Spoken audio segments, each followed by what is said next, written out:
Howdy folks, welcome to a special episode. But before we start, I just want to take a few minutes to explain about myself and what I want to do with the channel, how the channel starts. So, about me, first of all, watch Texas Chainsaw Massacre on Netflix and learn, don't read a book by its cover. That Confederate flag hat doesn't mean I'm racist. What it means is I grew up when George W. Bush was in office. There was a blue collar comedy tour going on and a bunch of other redneck stuff. That was the in thing when I was in high school, so I bought that hat at the fair because there's Confederate flag things everywhere in small town Wisconsin. So yeah, I'm not racist. But in that same time, I went to Canada when I was about 14 years old, and that's when I really fell in love with the outdoors. Went there on Boy Scouts. We went to the border waters up in Minnesota, and I canoed 70 miles, and I went 50 yards into Canada. Yeah. So then at the age of 16, I got my license, and I had a 1991 Chevy S10, regular cab long box with a cap on it. First truck. And I camped in it. Like the first couple months that I had it, went out to a field. I had a lot of beverages, and I had to use the bathroom so bad I decided it was best if I sleep in the back of my truck. So that's what I did a few times in my truck. That was my first camping experience in a truck. Then when I was 19 years old, I wanted to go to the Hodag Music Festival in Rhinelander, and I needed a place to sleep. And I liked the 80s bands and living van life. You know, before van life had its comeback here and everybody started getting these fancy Mercedes and whatnot vans, for $100,000. No. This guy right here, $1,200 Ford Econoline. Had 77,000 original miles on it. I had a great time. There's our pop-up camper from the first year. Bought that for $150. Turned over the odometer. Read all zeros. Sold the van, 1,400 miles. That's what's that in the odometer. But I love that thing. But eventually, in Wisconsin, the vehicles you love, if you drive them all year round, rust out and they're not usable anymore, and I had to sell it. Somebody else used it. I don't know where she is. I hope she's rusting in peace. So then in 2013, I believe it was, I got hired in a great factory, making $24 an hour plus piece rate. So I was getting about $26 an hour. And around here, that was making great money, but I spent it a lot faster than it would come in. But I only had that job for about 3 months, and then they had a big meeting. Everybody in the plant came up and they said, we are going to put your jobs are going to our Mexico plant. And everybody, of course, was upset. So there I was, thinking that I was going to be out of a job. And I was, about a year later. Then they said that they would pay for my school, so I went to school. Then I got laid off in 2015, actually, because I got hired in the end of 2013. So told me at the beginning of 2014, yada, yada, yada, yada. Timelines, whatever. But anyways, so it was spring 2016.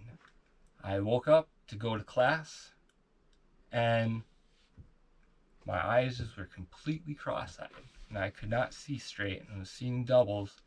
I could only drive like this, and I went to school, and the teacher asked me, "You been drinking?" And I said, "No, everything's cross-eyed, or doubled, or whatever." So after class of 3 hours like this, and then another 40-minute drive to the eye doctor, I got corrected lens a couple days later, and I had to go see the doctor, seen a neurologist. I forgot the other. Seen many specialists. And it turns out I had MS.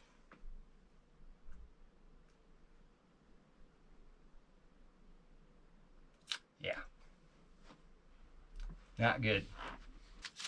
But in that time too, that time period of when I was working and to school, that was during the Trump and Clinton run.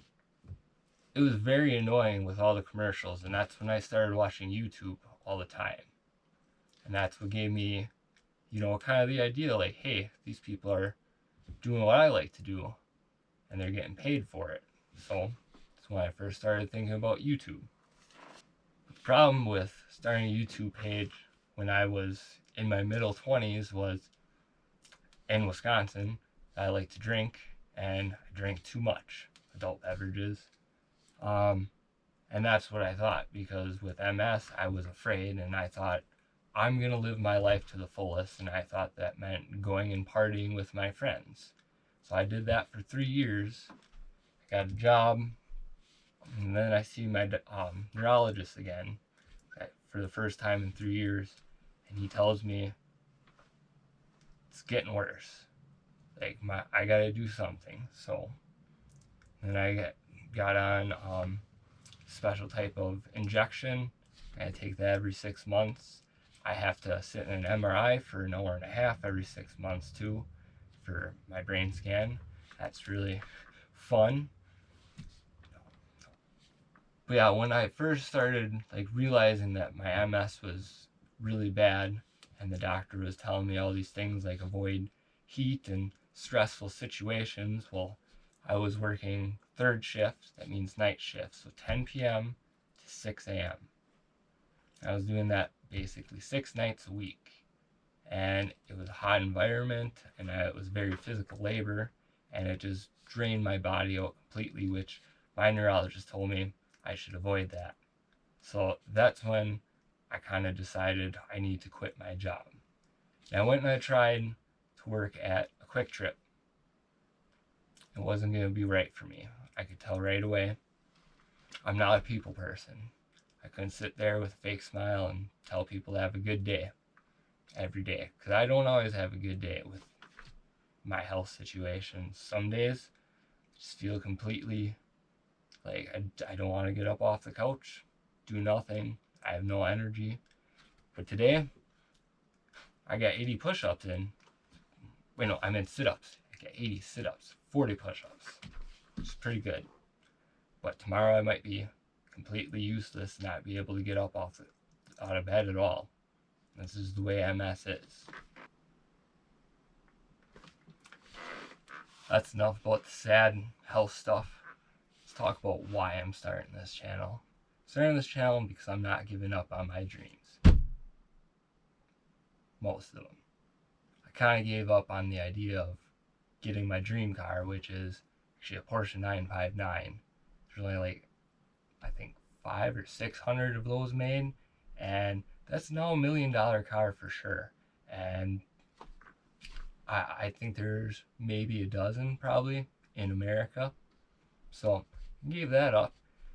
But then I also thought, I'll just get a Porsche 911. No, those shot up in price too for collector reasons. All the manual transmissions, because of course, I gotta save the 5-speed. Anyways, so what I did is, there's my dream Porsche. Good enough. That was $20 compared to, say, $20,000 for one of those without an engine, transmission, interior, bodywork, just a regular old frame. Really wanting just a simple life up north. I was just looking for a few acres of land to live on. I don't need a big house. I live in a 12 by 40 cabin. That's big enough for me. And then a shed, of course, for other things, toys. But to get to that simple life, I thought, like, what am I good at? So I started doing this. I got some good reviews. People said that they liked my videos, so I thought, I'm good at making videos. This is working out. Also, not say a great fisherman, but I know how to fish, and it's just fun going out to different places and trying them out, and that's what I want to do. So I'm gonna try to work out on doing for this channel.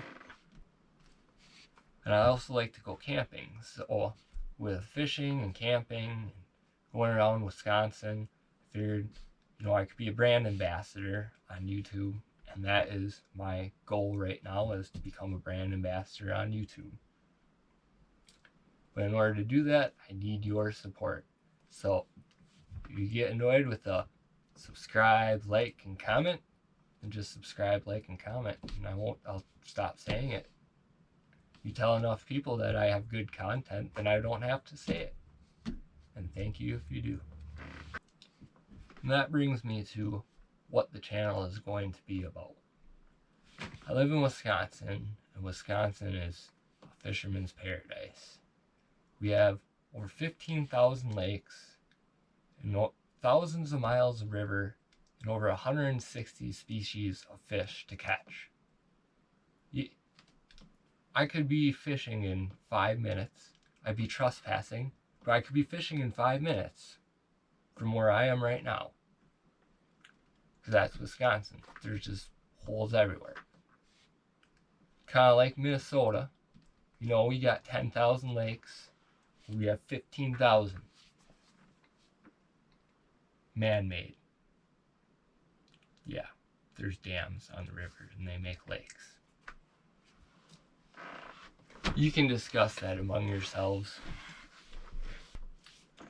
But out of those 160 species, we're most commonly going to get bass, northern pike, muskie when I'm up north on special lakes and rivers, and panfish and catfish. Now, for the most part, I'm gonna probably just be bass fishing and northern fishing, unless I'm up north and there's also muskie fishing. But you're more likely to catch a northern pike unless you're on, like I said, a special lake. There's lakes where you can go and you catch muskie like that, in 2 casts, no problem, just like northern or whatever. But I want big muskie. That's the fish of 10,000 casts that I'm after. But out of those fish, there's also the oddball fish. Like, I've caught some decent sized carp in the last couple years, but nothing over 8 pounds. So I think it'd be cool if I could catch a 20, 30 pound carp, right? Big fish are always cool. And the same thing with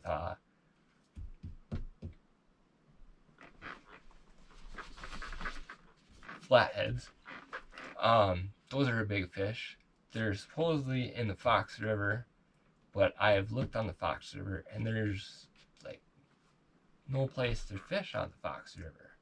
They say there's so many catfish in it, but it's all industrial or residential along the river with a few little parks. And I went to those parks. They're not really that great to fish off of. Besides fishing in Wisconsin, hunting is the next thing. I really just care about white-tailed deer. I don't hunt anything else because it gets expensive really quickly. So I just stick to whitetail. I've got my bow and a rifle. That's all you need. But the thing about that is, with my MS, I can't bow hunt anymore because of the way my hands are with holding the bow. So I don't feel safe, and also my knees lock up at times, so climbing a tree is out of the question. Yes, I can get a crossbow, but if I buy a crossbow, I'd like to get something that lasts forever. And the thing is, if you buy a $350 one or you buy a $2,000 one, you still got to upgrade in a couple years because they're not made to last. So that's something I'm pondering on, like getting a recurve or a longbow to try that out. And I can sit on the ground. And that would be something that I would film, because that would be a cool hunt, because that's something I've never done. Otherwise, I don't plan on filming any of my hunting because it's going to be just hours and hours of me just filming, trying to get the angles, and I know just one time that the deer's gonna come in and get right up, perfect shot. I'm gonna have my bow, pull it back, and then beep, beep, beep, beep, camera dies or something, and the deer runs off, and then I don't get to shoot it. So I don't want to deal with that. I know I can turn the beeps off, but I just don't want to deal with that. Maybe one day, but not anytime soon, or this season, I should say. Well, I won't be hunting on the channel right away, or ever, who knows. If I do get a deer, I will be doing like a venison cook up, because have you ever had venison heart? Not many people have, because they shoot the deer in the heart, and then the chest, and the belly, and the butt, and the face, and then there's no meat on it. But oh boy, can I say this all on YouTube? I humanely take one shot to the neck of the deer, and it falls to the ground dead.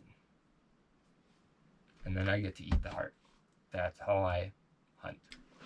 So that's something to think about this fall. The last thing that I like to do on this channel is some camping. And that is what I was all about. Like I said, I started when I was 16, sleeping in the back of a truck, and now on this episode, that's what I'm going to be doing today. I'm going to be making my truck bed into more of a camping type of thing, because it's really uncomfortable sleeping on a metal bed. I'd rather sleep on an elevated actual bed and not the truck bed. But also with camping, like the truck is cool and all, but I'd like to get another van. So in the future, I'd like to do van life 2.0 and try to make it better than the first one. And weather depending, this year, hopefully, I know a lot of people are going to hate me for saying this, but I hope it's a cold winter this year. We get some good ice around where I am, because usually it's like mid-January we get just enough ice you can drive out on the lake like 1 or 2 days on the weekend, and then it's 40 degrees, it all melts, and then you can walk out on the ice if you're crazy enough. I don't like that. But yeah, if there's enough ice, I have a nice ice shanty, and I'd like to spend the overnight on the ice fishing that way. So that's another camping adventure that I like to do. Also been pondering about getting a motorcycle again. I like the idea of getting on just a small, like 250cc motorcycle that gets, exceptionally great gas mileage, and just cruising everywhere and just fishing like on docks and places, or going out to the Mississippi up along the road there. That's always a cool drive, and there's spots you can go, campsites that go and stay at, that type of thing. You can do it all with a motorcycle. That's just the thought. If it ever happens, I don't know, because motorcycle is just one of those things where they're cool, but if it starts raining, it's miserable, and saddle butt and all of that from riding so long. It's 5 hours to Mississippi from where I am right now. So 5 hours on a motorcycle that size, I know from experience, is not comfortable. And the last type of camping that I have been looking into is off-grid camping in Wisconsin. We have, I'm going to butcher this. First, I'm just going to say the Nicolet National Forest. So you can look that up. And then what's next to it? Shmeckwagon.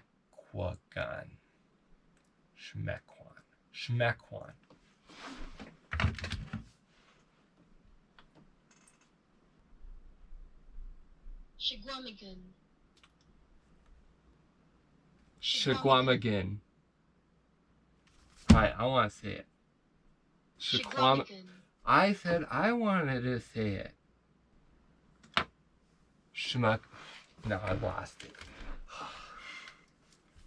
Shagwamigan Nicolet National Forest.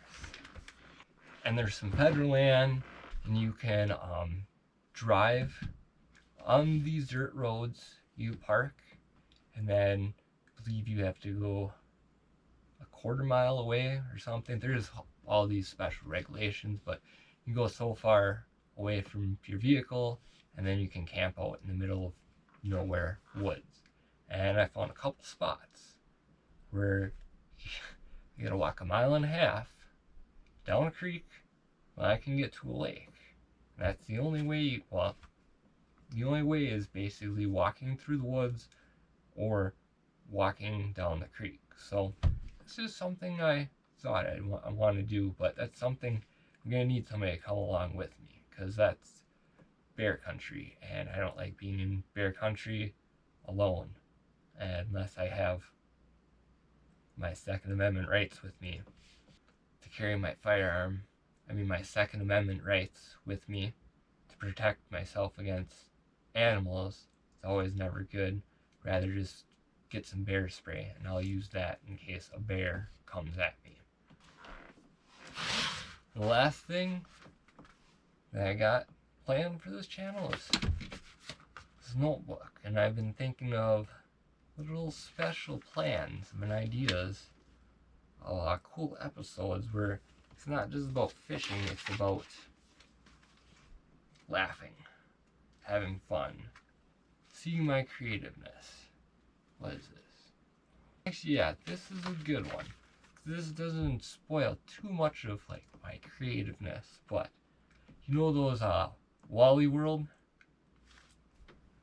Walmart challenges? People are like, can you go to Walmart and buy equipment at Walmart and catch a fish? Let me tell you what, you can, because it's fishing equipment.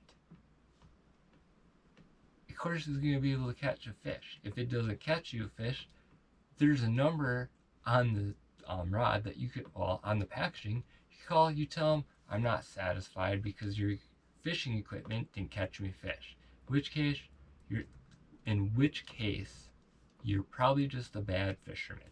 But anyways, this is why I thought, instead of a Walmart special, every year in Wisconsin, maybe in your state too, they have a free fishing day in June, I believe. It's usually the first week of June, and they have a free ice fishing weekend too. So that's just what happens. Now, no, in June, I don't go fishing that weekend because it's just packed full of people that don't normally fish. They just grab their equipment, and that's the one time they fish the whole entire year. And I'm fine if you want to do that. What I'm not fine is they don't care and they leave their garbage behind. So I thought, after that free fishing weekend, or even during that free fishing weekend, can I go to all the popular spots where people go and shore fish and find enough broken or half-used equipment and catch a fish with that? That's just, I thought that'd be a lot cooler because some people don't have money to go to Walmart and buy, extra fishing equipment, but they want to try fishing. So that would be something they could try. So that's all I really gotta say about me starting this channel. Now, on with the show. I don't know why I did that. There should be like a TV here. On with the show.